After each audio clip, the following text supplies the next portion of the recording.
வணக்கம் மக்களே, இது எங்கள் ஊர் நம்ம ஊர் சேனல்லேருந்து நான் பேசிகிட்டு இருக்கேன்.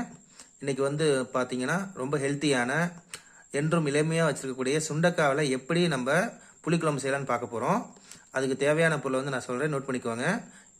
இது பார்த்தீங்கன்னா ஒரு 1/4 கிலோ பச்சை சுண்டைக்காய், அப்புறம் 100 கிராம் சின்ன வெங்காயம், அது அப்புறமேல் பார்த்தீங்கன்னா 10 வரமிளகா, அப்புறம் சிறிதளவு இந்த சுண்டைக்காய் பார்த்தீங்கன்னா ஸ்டார்டிங்லேயே பார்த்தீங்கன்னா இடிகள் நல்லா கொட்டி நல்லா இது பண்ணிட்டு மோரில் போட்டுக்கணுங்க. மோரில் போட்டோம்னா அது கலர் மாறாமல் இருக்கும். அதுக்காக தான் கடாயில் பார்த்தீங்கன்னா 1 ஸ்பூன் எண்ணெய் ஊற்றிக்கணும். அப்போ எண்ணெய் ஊற்றி வறுக்கிற தேவையான எல்லாத்தையும் இதை ஒன்றா வச்சு வறுத்துக்கணுங்க.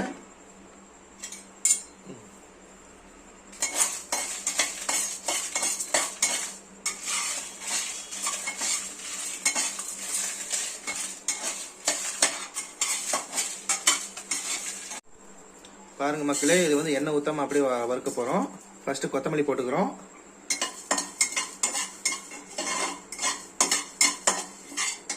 அடுத்தது பாத்தீங்கன்னா சிறிதளவு வெங்காயமும் அப்புறம் பூண்டு 10 பல்லும் போட போறோம். எண்ணெய் ஊத்தாம தான் அதை வறுக்கணும்.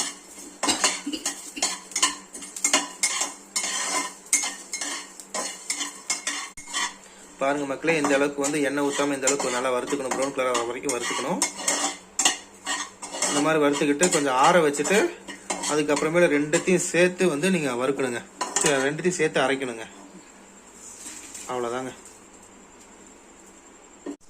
சிறிதளவு வெந்தயத்தை போட்டுக்கணுங்க. அதுக்கப்புறமேல பார்த்தீங்கன்னா இடித்து வச்ச பச்சை சுண்டைக்காய் மோரில் ஊற வச்சுருக்கோம். அதோட சேர்த்து இதில் போட போகிறோம்.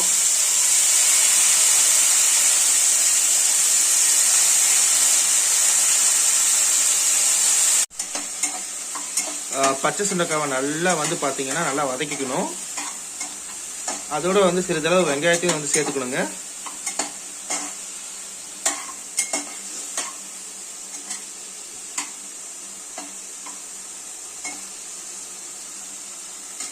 பாருங்க மக்களே, இதை நல்லா வதக்கிக்கிட்டோம். இந்த அளவுக்கு நல்லா வதக்கிட்ட பின்னாடி நம்ம கரைச்சி வச்ச புளி கரைசலை இப்போ நம்ம ஊற்ற போகிறோம். இதை ஊற்றிட்டு நல்லா வேக வைக்கணும். புளிக்கரைசலை நல்லா வெந்த பின்னாடி இப்போ நாங்கள் அரைச்ச விழுதை நாங்கள் போடுவோம். அதை நாங்கள் இப்போ அப்டேட் பண்ணுறோம்.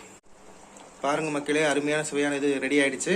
இதை நல்லா சிம்மில் ஒரு 5 நிமிஷம் அப்படியே நல்லா இது பண்ணணும், வேக வைக்கணும். அது வேக வைக்கும்போது நல்லா எண்ணெய் பாருங்கள் பிரிஞ்சு வருது பார்த்தீங்களா? இந்த மாதிரி வந்துச்சுன்னா நல்லாயிருக்கும். அதே சமயம் நீங்கள் இதை சாதத்துக்கு நல்லா வச்சுக்கலாம்.